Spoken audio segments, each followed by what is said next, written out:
Everything happening right now it feels coordinated, but it isn't.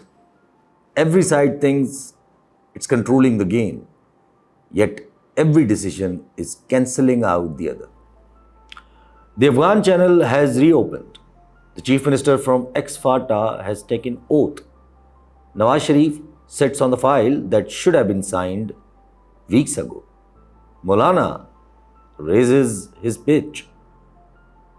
And then Trump. And then China, which is folding its arms. And the entire system behaves as if chaos is choreography for martial law. But it isn't the chain of traps working in one direction. It's a collision of traps laid by different hands and strings, each trying to pull the brakes on everyone else. And in that tug of war, the country is still or simply standing. Welcome to Fourth Floor Post, English. The Afghan outreach was supposed to make Pakistan look responsible. A gesture to show that dialogue is still open or is still an option, but will not tolerate the terrorism. That was the clear signal. And Afghanistan is choosing to ignore it. So it puts Pakistan in the same basket as India.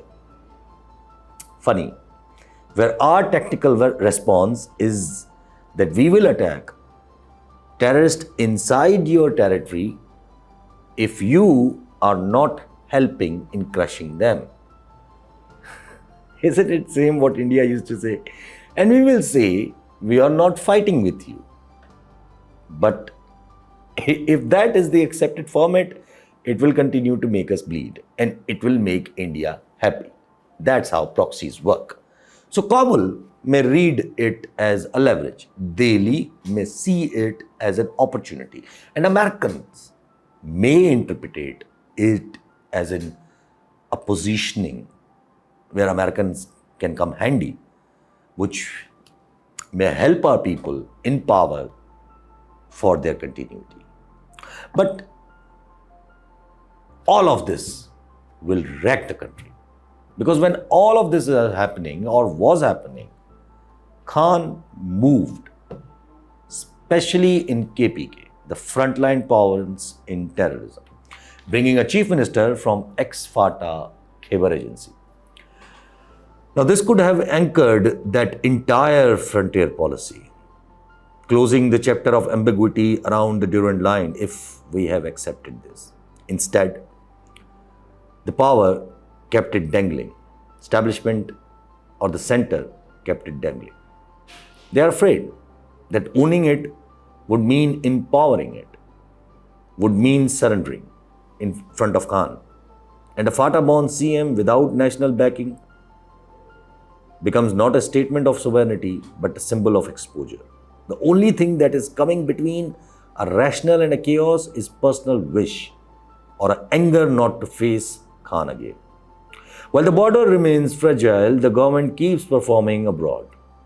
To salute to Trump, the photo ops, the recycled compliments, and all of it might win the headline, but it loses the plot. Washington doesn't buy affection, it buys utility. America finds Pakistan valuable only when it can, work its way, stabilize KPK because minerals are connected there, talk to Khan because minerals are connected there. So American mineral deals will give China a bad signal. We know that too, which has already been spoken by China. So the cost is mounting, sir, one way or the other.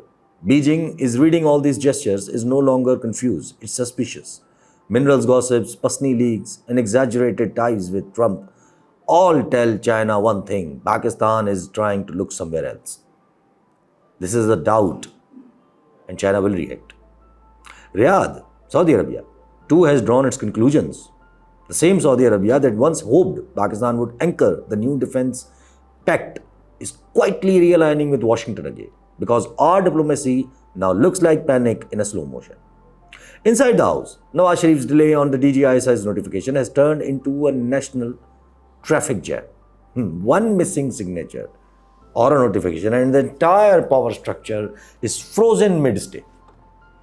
His purpose seems simple: to remind everyone that nothing moves without Nawaz, and especially his daughter. But the reaction it provokes is louder than delay. The system answers through noise. The TLP is activated, crushed, and left simmering again. A reminder to both the sides that the street still exists, and other than Khan, it's only establishment that controls them. The 26th Amendment case, ignored for months, suddenly dominates discussions because everyone knows that if it is decided purely by law, the entire architecture of power will shake. Imagine the most powerful system. Why can't they do what they want to? What's stopping them? And even if they want to stop all of this, why aren't they able to do this? And everything is stalled. Nothing is getting solved. Meanwhile, Maulana Fazlur Rahman has smelled that he always smells first, a weakness. His latest call for protest isn't ideological, it is opportunity. He knows the air is heavy and the ground is soft. So if he joins TTAP, Tehreek-e-Tahfuz-e-Ain Pakistan, already influenced by PTI, it becomes the turning point nobody is prepared for. That's the combination the system fears the most. Not because they have street power, but because it becomes the perfect justification for anyone, anywhere to call for stability. In simple words, compromise or go home. Vis-a-vis November appointments. Abroad, Gaza was supposed to offer moral clarity, but it only deepened the contradiction. In this whole saga of Gaza, only Trump and Shehbaz were the most hopeful and happy. Every other country is skeptical. From civilians to military, in Pakistan, everybody is praising Trump over his ceasefire initiatives. While every other country, including Turkey, are skeptical of this fiasco. And the whole world is calling our actions of bootlicking, or we are calling our actions of bootlicking as diplomacy. All of this Arabs watched in silence, especially Saudi Arabia, which thought you were the safe switch. China is an irritation and Washington is an amusement. We have no position. It's just posture. And now the very states that once looked to Pakistan for regional balance have started to hedge. Saudi Arabia is back in Washington's orbit vis-a-vis defense, and the so-called Muslim unity has been replaced by collective doubt because Israel is in no mood to solve Gaza. Israel and America got scared of the public perception around the globe because of the state of Palestine, the concept of state of Palestine. So they just pulled back a bit. Put it all together and no one really knows who's steering power in Pakistan anymore. Nawaz stalls the file, Shehbaz stalls the coalition. The establishment stalls the process. Khan waits for the break. Maulana tests the crowd. China is holding its distance. America is loving the show, but for the sake of entertainment. Everyone is applying brakes and no one is steering. It isn't a conspiracy, it's an entropy. And November is waiting at the end of the road with its own arithmetics, reshuffles, retirements, and extensions. The kind of transition that decides who truly counts. That's why everyone is buying time, even when they all know the time itself has become the enemy. The danger isn't that one side will take over. The danger is that everyone's effort to prevent collapse is ensuring it.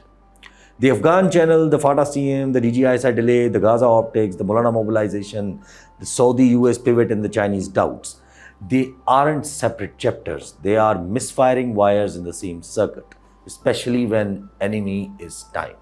And when every hand on the wheel is secretly pressing the brakes, you don't crash because of the speed, you crash because no one knows who's driving.